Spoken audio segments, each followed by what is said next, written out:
വിശ്വാസത്തെ അധികാരത്തിന് വേണ്ടി ആളിക്കത്തിക്കാനായിരുന്നു മൗദൂദി ശ്രമിച്ചത്. ഇടയ്ക്ക് ഞാൻ ആമുഖമായി തന്നെ പറയുന്നതെല്ലാം ആധികാരികമായി തന്നെയാണ്. ജമാഅത്തെ ഇസ്ലാമിക്കാരുടെ മുമ്പിൽ കാലങ്ങളായി ഞങ്ങൾ അന്വേഷിക്കുന്ന ഇത്തരം അന്വേഷണങ്ങൾക്ക് ക്രിയാത്മകമായും തന്റേടപരമായും പ്രതിരോധിക്കാനും പ്രതികരിക്കാനും ജമാഅത്തെ ഇസ്ലാമി തയ്യാറായിട്ടില്ല. ഏതെങ്കിലും ജമാഅത്തുകാർക്ക് പ്രതികരിക്കണമെന്ന സന്മനസ്സുണ്ടെങ്കിൽ അവരെ ഞങ്ങൾ ഹൃദയപൂർവ്വം സ്വാഗതം ചെയ്യുകയാണ്. ഏപ്പാടത്തോ പന്തലിങ്ങലോ എന്ന് ഞാൻ പറയാൻ കാരണം അമ്പാട് 4 ജമാഅത്തുള്ള സ്ഥലം എന്ന നിലക്കാണ്. എവിടെ വേണമെങ്കിലും അത്തരം ഒരു ചർച്ചക്ക് നിങ്ങൾക്ക് ഏറ്റവും ആവേശമുണ്ടാക്കുന്ന ഈ സമയത്ത് തന്നെ ഞങ്ങൾ തയ്യാറുമാണ്.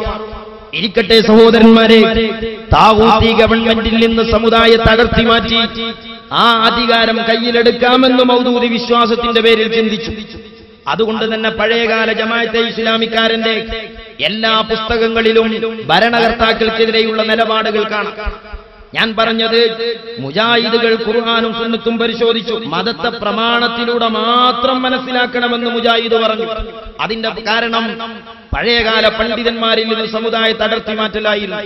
ഇതുതന്നെയാണ് ജമാഅത്തെ ഇസ്ലാമിയും പറഞ്ഞത്. പാരമ്പര്യത്തിന്റെ ചങ്ങലക്കെട്ടുകൾ ഞാൻ പൊട്ടിച്ചെറിയുന്നു എന്ന് പറഞ്ഞതിന്റെ പച്ചമലയാളവും അത് തന്നെയാണ്. രണ്ടു കൂട്ടരുടെയും മാർഗം ഒന്നാണ്, ലക്ഷ്യം രണ്ടാണെന്ന് മാത്രം. പക്ഷേ മുജാഹിദുകളെ സംബന്ധിച്ചിടത്തോളം ഖുർആനൊന്നും സുന്നത്തൊന്നും കിട്ടിയത് അധികാര ആവശ്യമല്ല എന്നത് തന്നെയാണ്. അപ്പൊ ജമാഅത്തെ ഇസ്ലാമി മുജാഹിദിന്റെ പ്രമേയത്തെ ചോദ്യം ചെയ്യുകയാണ്. സി ദാവൂദ് എന്ന് പറയുന്ന സോളിഡാരിറ്റിക്കാരന്റെ ഹിറാ സെന്ററിലെ ചിന്തകൻ പറയുന്നത് മുജാഹിദുകൾ ഉയർത്തിക്കൊണ്ടുവരുന്ന ഒരു ആശയത്തെ ചോദ്യം ചെയ്യുകയാണ്. എന്താണ്? മതത്തെ അറിയുക, പ്രമാണത്തെ എന്ന പേരിൽ അടുത്ത കാലത്ത് മുജാഹിദുകൾ ഉദ്ധരിച്ചത്. ഞങ്ങൾക്ക് രണ്ടിനും എതിരാണ്. ഒന്ന് മുള്ളാണ്, മറ്റത് മുരുക്കാണ്. രണ്ടുമേലും കെട്ടിപ്പിടിച്ച് കയറാൻ പറ്റിയ സംഗതിയല്ല. പക്ഷേ ജമാഅത്തെ ഇസ്ലാമിയും മുജാഹിദും അവരുടെ ഇടയിൽ കാര്യങ്ങൾ വസ്തുതാപരമായി പറയുകയാണ്. ഞങ്ങൾക്ക് മതത്തെ അറിയേണ്ടത് പ്രമാണത്തിലൂടെ തന്നെയാണ്, പക്ഷേ പ്രമാണത്തെ അറിയേണ്ടത് പ്രാമാണികരായ പണ്ഡിതരിലൂടെയാണ്. ആ വഴി മുജാഹിദും ജമാഅത്തൊക്കെ ഒഴിവാക്കി. പക്ഷേ ജമാഅത്തുകാരന് എതിരായി മുജാഹിദിന്റെ ഖുർആൻ സുന്നത്ത് പരിശോധന എന്നതുകൊണ്ട് സി ദാവൂദ് മുജാഹിദിന്റെ പ്രമേയത്തെ നിരാകരിക്കുകയാണ്. കാരണം വളരെ ലളിതമാണ്. അടുത്ത് കേരളത്തിൽ അവരുടെ മുദ്രാവാക്യം മുഴക്കിയിരുന്നു. പ്രമാണങ്ങളിലൂടെ മതത്തെ അറിയുക, പ്രമാണങ്ങളിലൂടെ ഇസ്ലാമിനെ മനസ്സിലാക്കുക എന്നുള്ളതാണ് സലഫിസത്തിന്റെ അടിസ്ഥാനം. പ്രമാണങ്ങളിലൂടെ മാത്രം. ഒറ്റ നോട്ടത്തിൽ നമുക്ക് വളരെ ശ്രദ്ധേയമായൊരു മുദ്രാവാക്യമായി തോന്നും. പക്ഷേ ഒരുപാട് പ്രശ്നങ്ങൾ പതിയിരിപ്പുള്ളൊരു മുദ്രാവാക്യമാണ്. ഇസ്ലാം എന്ന് പറഞ്ഞാൽ പ്രമാണങ്ങളിലൂടെ മാത്രം, ടെക്സ്റ്റിലൂടെ മാത്രം മനസ്സിലാക്കപ്പെടേണ്ട ഒരു ദർശനമല്ല. ഇസ്ലാമിന്റെ കഴിഞ്ഞ 14 മുഹമ്മദ് സല്ലല്ലാഹു അലൈഹി വസല്ലമയുടെ സഹാബാക്കളുടെ കഴിഞ്ഞ നൂറ്റാണ്ടുകളിൽ പണ്ഡിതന്മാരുടെയും മുജദ്ദിദുകളുടെയും ഇമാമുമാരുടെയും ഇസ്ലാമിക സമൂഹങ്ങളുടെയും ഇസ്ലാമിക നാഗരികതകളുടെയും ആ ചരിത്രാനുഭവങ്ങൾ, അതേപോലെ ഓരോ ടെക്സ്റ്റും ഓരോ പ്രമാണവും വരാനിടയായ സാഹചര്യങ്ങൾ, നമ്മളുടെ നിലവിലുള്ള രാഷ്ട്രീയ സാമൂഹ്യ സാഹചര്യങ്ങൾ, ഇങ്ങനെയാണ് ഇസ്ലാമിനെ മനസ്സിലാക്കേണ്ടത്. ഇസ്ലാമിക പ്രസ്ഥാനങ്ങൾ ഇങ്ങനെയാണ് ഇസ്ലാമിനെ മനസ്സിലാക്കുന്നത്. പക്ഷേ ജമാഅത്തെ ഇസ്ലാമിയും മുജാഹിദും അങ്ങനെയല്ല മനസ്സിലാക്കി. 50ാം വാർഷിക പതിപ്പിൽ എങ്ങനെയാണ് ജമാഅത്തെ ഇസ്ലാമി മതം മനസ്സിലാക്കുക എന്ന് പറയുന്നത് കേട്ടോളൂ. മുസ്ലിങ്ങളിലെ എല്ലാ വിഭാഗങ്ങളെയും ഖുർആന്റെയും സുന്നത്തിന്റെയും ഒരേ ആദർശ ലക്ഷ്യങ്ങളിലൂടെയും അടിസ്ഥാനത്തിൽ ഏകോപിപ്പിച്ച് ജമാഅത്തിന്റെ വ്യവസ്ഥയ്ക്ക് കീഴിൽ കൊണ്ടുവരിക, അങ്ങനെ എല്ലാത്തരം വിഭാഗീയതയും നിർമൂലനം ചെയ്യുക എന്നതാണ് ജമാഅത്തിന്റെ ലക്ഷ്യം. അപ്പം മൗദൂദിയും നോക്കിയത് ടെക്സ്റ്റ് ബുക്കാണ്, മുജാഹിദും നോക്കിയത് ടെക്സ്റ്റ് ബുക്കാണ്. പക്ഷേ രണ്ടു കൂട്ടരുടെയും ലക്ഷ്യം രണ്ടായി എന്ന് മാത്രം. പക്ഷേ ഞങ്ങളെ സംബന്ധിച്ചിടത്തോളം സഹോദരന്മാരെ, മതത്തെ ഇവിടെ സ്വന്തം താല്പര്യങ്ങൾക്ക് വേണ്ടി ദുരുപയോഗപ്പെടുത്തുകയാണ്. ഇവിടെയാണ് മുത്തഅല്ലിമുകളാകുന്ന മതപണ്ഡിത വിദ്യാർത്ഥികളെ ശാക്തീകരിക്കുന്നതിന്റെ ഭാഗമായി SSF മുത്തഅല്ലിം സമ്മേളനവുമായി ഇറങ്ങി തിരിച്ചത്. പണ്ഡിതന്മാരുടെ കയ്യിലാണ് മതം വേണ്ടത്. അതിനെതിരെയുള്ള പ്രത്യാഘാതങ്ങളാണ് നമ്മൾ ഈ അനുഭവിക്കുന്നത്. നിങ്ങൾ നോക്ക്, എങ്ങനെ ഖുർആനിന്റെയും സുന്നത്തിന്റെയും വഴിയിലൂടെ മാത്രം, ടെക്സ്റ്റ് ബുക്കിലൂടെ മാത്രം മുജാഹിദ് മതം മനസ്സിലാക്കണം എന്ന് പറഞ്ഞതിനെ ഗണ്ണിക്കുന്ന ജമാഅത്തുകാരനും ഫലത്തിൽ അത് തന്നെയാണ് ചെയ്യുന്നത്. പക്ഷേ ജമാഅത്തുകാര് എങ്ങനെ വേള് പറഞ്ഞാലും രാഷ്ട്രീയ സാമൂഹ്യ സാഹചര്യം എന്ന് കൂട്ടി പറയും. കാരണം ഓർക്ക് ആദ്യേ ഒരു കണ്ണുണ്ട്, അത് അധികാരമാണ്. പക്ഷേ പണ്ട് മൗദൂദി കണ്ടത് മുസ്ലിങ്ങളെ മുഴുവനും ഏകോപിപ്പിച്ചത് കൈയടക്കാനാണ്. മുസ്ലിങ്ങൾ അതിന് കിട്ടിയില്ല. ഹിന്ദുക്കളെ ഹൈന്ദവ വർഗീയവാദികൾക്ക് കിട്ടാത്തതുപോലെ മുസ്ലിങ്ങളെ മൗദൂദിക്കും കിട്ടിയില്ല എന്ന് മാത്രം. അങ്ങനെ ജമാഅത്തെ ഇസ്ലാമിയുടെ ടി.കെ. അബ്ദുള്ള മൗലവി ജമാഅത്തുകാരോട് പറയുന്നത് ജമാഅത്തെ ഇസ്ലാമിയുടെ മെമ്പർഷിപ്പിൽ തന്നെയുണ്ട്. എന്താണ്? ജമാഅത്തെ ഇസ്ലാമിയിൽ മെമ്പർ ആകേണ്ടത് ലാ ഇലാഹ ഇല്ലല്ലാഹ് ചൊല്ലിക്കൊണ്ടാണ്. കാരണം എന്തേ? ജമാഅത്തിൽ മെമ്പറാണ് ഇവരെ, അയാൾ ഇവിടെ വോട്ട് ചെയ്യാൻ പോയ ആളാ, അയാൾ ജനാധിപത്യം അംഗീകരിച്ച ആളാ. അതുകൊണ്ട് ജമാഅത്തിൽ മെമ്പറാവുമ്പോൾ ലാ ഇലാഹ ഇല്ലല്ലാഹ് ചൊല്ലണം. ടി.കെ. അബ്ദുള്ള മൗലവി ജമാഅത്തിന്റെ കൺവെൻഷനിൽ ചോദിക്കുന്നു, ലാ ഇലാഹ ഇല്ലല്ലാഹ് ചൊല്ലി നിങ്ങൾക്ക് ഈ പ്രസ്ഥാനത്തിൽ മെമ്പർഷിപ്പ് എടുക്കാൻ ധൈര്യമുണ്ടോന്ന്? ആയത്തോതി അർത്ഥം പറഞ്ഞ് പോകാൻ എളുപ്പമാണ്. അത് ജീവിതത്തിന്റെ ദൗത്യമായി മുദ്രാവാക്യമായി അംഗീകരിക്കുവാൻ സന്നദ്ധരാവുക. ലാ ഇലാഹ ഇല്ലല്ലാഹ് മുഹമ്മദ് റസൂലുള്ളാഹ് എന്ന് പറഞ്ഞുകൊണ്ട് പ്രസ്ഥാനത്തിൽ വരാൻ ധൈര്യമുണ്ടോ? വരിക. അങ്ങനെയാണ് ഇത് ആദർശമാണ് ഞാൻ ഇപ്പൊ പരിചയപ്പെടുത്തുന്നത്, നേരത്തെ പറഞ്ഞ സാമ്പ്രദായിക രീതിയിലല്ല. അങ്ങനെയാണ് 75 ആളുകൾ ലാ ഇലാഹ ഇല്ലല്ലാഹ് മുഹമ്മദ് റസൂലുള്ളാഹ് എന്ന് പ്രഖ്യാപിച്ചിട്ടുള്ളത്. അപ്പൊ ലാ ഇലാഹ ഇല്ലല്ലാഹ് മുഹമ്മദുർ റസൂലുള്ളാഹ് പ്രഖ്യാപിച്ച് പൊന്നാനി പോണ കോലത്തിലാണ് ജമാഅത്തെ ഇസ്ലാമിൽ മെമ്പർഷിപ്പ് എടുക്കേണ്ടത്.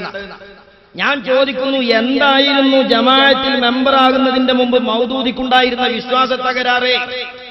എന്തായിരുന്നു നിലവിലുണ്ടായിരുന്ന മുസ്ലിങ്ങളിൽ നിന്ന് അടർത്തി മാറ്റപ്പെട്ട ജമാഅത്ത് കുഞ്ഞാടുകൾക്കുണ്ടായിരുന്ന തകരാറ്? ലാ ഇലാഹ ഇല്ലല്ലാഹ്ക്കെതിരാണെന്ന് നിങ്ങൾ പരിചയപ്പെടുത്തിയ ശിർക്കിനെ വാതൊടാതെ വിഴുങ്ങുവാൻ കച്ചകെട്ടി ഇറങ്ങുമ്പോ സ്വന്തം മനസ്സാക്ഷിയോടെങ്കിലും അത് അന്വേഷിക്കേണ്ടതല്ലേ? എന്തിന് ഞാൻ തറവാട്ടുന്നു തെറ്റിപ്പോന്നു? എന്തിന് ഞാൻ തറവാടിനെ തള്ളിപ്പറഞ്ഞു? ഞാൻ എന്തിനു പണ്ടാ കെലിമ ചൊല്ലി പുതിയ മാപ്പിളജാതി കൂടി എന്ന് മനസ്സാക്ഷിയോടെങ്കിലും ചോദിക്കേണ്ടതല്ലേ? മനുഷ്യന്മാരോട് നിങ്ങൾ മറുപടി പറയില്ല, എന്നാൽ സ്വന്തം മനസ്സാക്ഷിക്കെങ്കിലും ഒരു മറുപടി കൊടുക്കണ്ടേ? എന്നാൽ ജമാഅത്തെ ഇസ്ലാമിയുടെ ലക്ഷ്യം എന്താണ് എന്ന് മൗലവിമാർ തന്നെ പറയുന്നു. ദൈവത്തിന്റെ ഭൂമിയിൽ ദൈവത്തിന്റെ ഭരണം എന്നതാണ്. ദൈവത്തിന്റെ ഭൂമിയിൽ ദൈവത്തിന്റെ ദീൻ. വലിയൊരു സമ്മേളനത്തിന്റെ ശേഷം എന്ന് ഞാൻ ഓർക്കുന്നു, പ്രബോധനത്തിന്റെ വിശേഷാൽ പതിപ്പിന്റെ തലക്കെട്ടാണ് ദൈവത്തിന്റെ ഭൂമിയിൽ ദൈവത്തിന്റെ ദീൻ. അങ്ങനെ അടിയൂർന്ന് കുറച്ചാൾ പറഞ്ഞാൽ മാറുമെന്നില്ല പെട്ടെന്ന്, പക്ഷെ പറയേണ്ടതാണ് ദൈവത്തിന്റെ ഭൂമിയിൽ ദൈവത്തിന്റെ ദീൻ. പറയേണ്ടത് എന്താണ്? ദൈവത്തിന്റെ ഭൂമിയിൽ ദൈവത്തിന്റെ ദീൻ എന്ന. പക്ഷെ അങ്ങനെ പറഞ്ഞു വിചാരിച്ച് മാറൊന്നുമില്ല, പക്ഷെ പറയേണ്ടത് അങ്ങനെയാണ്. എന്നാൽ അങ്ങനെ പറഞ്ഞാലുള്ള ഫലം എന്താണ് ജമാഅത്തുകാരാ? അതും ആലോചിക്കണ്ടേ? അപ്പുറത്ത് അശോക് സിംഗാളിന് പറയാം രാമന്റെ നാട്ടിൽ രാമന്റെ ഭരണം. അങ്ങനെ പറഞ്ഞില്ലേ?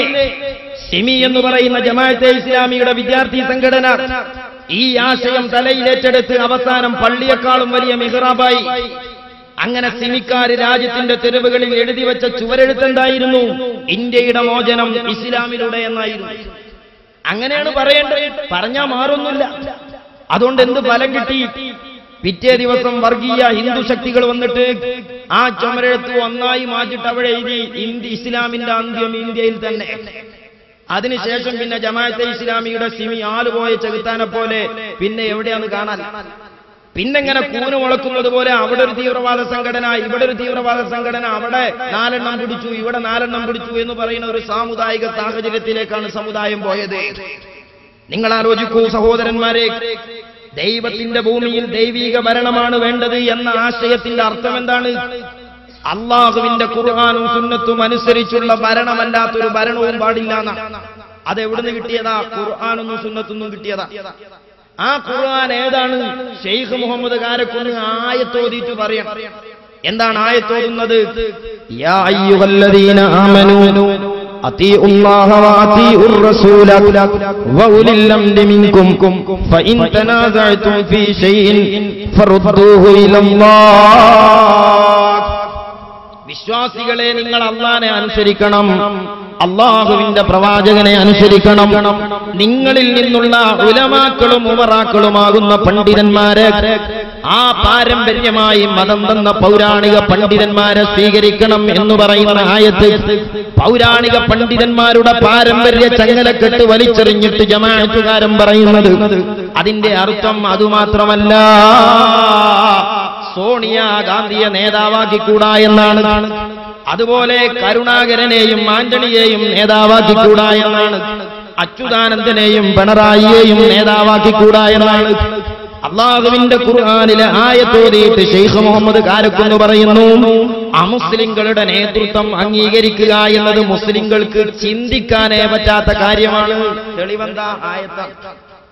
ആയത്തോതിയിട്ട് ശൈഖ് മുഹമ്മദ് കാരക്കുന്ന് പറയുകയാണ്, അമുസ്ലിങ്ങളുടെ നേതൃത്വം എന്നത് മുസ്ലിങ്ങൾക്ക് സ്വീകരിക്കാൻ പറ്റൂല എന്നല്ല, ആലോചിക്കാനും കൂടി പറ്റൂല.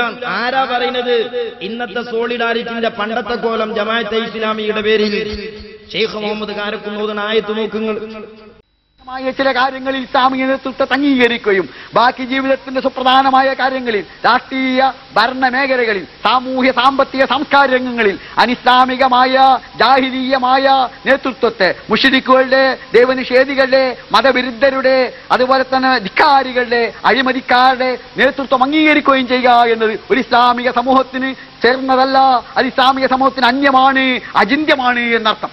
അതുകൊണ്ടാണ് ജീവിതത്തിന്റെ മുഴുവൻ മേഖലയിലും ഇസ്ലാമിക നേതൃത്വം അംഗീകരിക്കുക എന്നതാണ് ഇസ്ലാം നമ്മോട് പഠിപ്പിക്കുന്നത്. വിശുദ്ധ ഖുർആൻ പറയുന്നു, യാ അയ്യുഹല്ലദീന ആമനൂ അത്തിയുല്ലാഹ വഅത്തിയുർ റസൂല വലിൽ അംരി മിൻകും.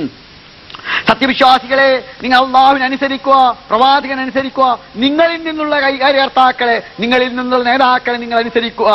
മാത്രമല്ല, നിങ്ങൾക്കിടയിൽ ഭിന്നത ഉണ്ടായാൽ അള്ളാഹുവിലേക്കും പ്രവാചകനിലേക്കും മടക്കുക. ജീവിതത്തിന്റെ സുപ്രധാനമായ രാഷ്ട്രീയ കാര്യങ്ങൾക്ക് നമ്മുടെ നേതാവ് സോണിയാഗാന്ധിയാണെങ്കിൽ വിവാദമുണ്ടാകുമ്പോൾ, തർക്കമുണ്ടാകുമ്പോൾ ഖുർആനിലേക്കും സുന്നത്തിലേക്കും മടക്കാൻ സോണിയാഗാന്ധി സമ്മതിക്കുമോ? കരുണാകരൻ സമ്മതിക്കുമോ? ആന്റണി സമ്മതിക്കുമോ? ഏതെങ്കിലും രാഷ്ട്രീയ പാർട്ടികളോ ഭൗതിക സംഘടനകളോ പ്രശ്നങ്ങൾ ഉണ്ടാകുമ്പോൾ ഖുർആനിലേക്കോ പ്രവാചകനിലേക്കോ മടക്കാൻ എപ്പോഴെങ്കിലും സമ്മതിക്കുമോ? സന്നദ്ധമാകുമോ? അഥവാ അംഗീകരിക്കുന്നുണ്ടോ? യഥാർത്ഥത്തിൽ അതുകൊണ്ട് തന്നെ അനിസ്ലാമിക നേതൃത്വം എന്നത് ഇസ്ലാമിക സമൂഹത്തിന് ചിന്തിക്കാനേ പറ്റാത്ത കാര്യമാണ്. ഇത് പറയുന്നത് ഇവിടുന്ന് കൂക്കിയാ കേൾക്കുന്ന സ്ഥലമാണ് കാരക്കുന്ന്. ആ കാരക്കുന്നിലെ ജമാഅത്ത് ആചാര്യനാണ് ശൈഖ് മുഹമ്മദ്. ആ ശൈഖ് മുഹമ്മദിന്റെ പ്രസംഗമാണ് ഞാൻ കേൾപ്പിച്ചത്. ഇനി അവിടെ ബാക്കിയൊരു സംശയം ഉണ്ടാവും, അതിന്റെ അപ്പുറത്തുപ്പുറത്തും എന്തോ ഉണ്ട്, അതിന് തന്റെ ഉണ്ടെങ്കിൽ അതിട്ട് സമൂഹത്തെ ബോധവൽക്കരിക്കുക നിങ്ങൾ ചെയ്യണ്ടേ. അപ്പോ വളരെ കൃത്യമായി 4 മാന്യന്മാരുടെ മുമ്പിൽ ഈ കേസറ്റ് മുഴുവനും കേൾക്കാൻ ഞങ്ങൾ തയ്യാറാ. പക്ഷേ സോളിഡായിട്ട് പിരിച്ചുവിടാൻ നിങ്ങൾ തയ്യാറാകണം.